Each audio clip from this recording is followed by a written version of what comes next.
Ina, binigyan din. Ayup! Tangina, binigyan din! May naka-pick up tayo ng ano, ng Manda. Ang gulo eh. Pag di ko daw na-drop, ako ang magbabayad. Ito yung chat sa akin. I-try natin pick upin muna. Ay, lalamove po. Paano pong ako magbabayad, ma'am? Ay, hindi po ito benta. Pick up lang siya. Hindi. Paano In pong... case na hindi po siya ma-drop off sa location, parang pag in case na mawala din. Pero hindi naman po siya yung babayaran na ano. Kala ko. Paano kung di nila kunin? Di pa bayad? Hindi ko kilala ko po yung ano. Akala ko. Kala ko pag di nabayaran ako magbabayad.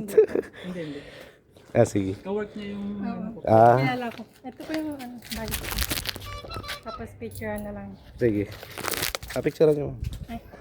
Kasama na ng ano. 1, 2, 3. Okay, thank you. Thank you po. Kala ko, gulat ako. Wala na, hanggang isa lang talaga binigay sa atin. No? Pamanda, wala na. Awit. Yung oras na. Oras na yan. 1:27 na.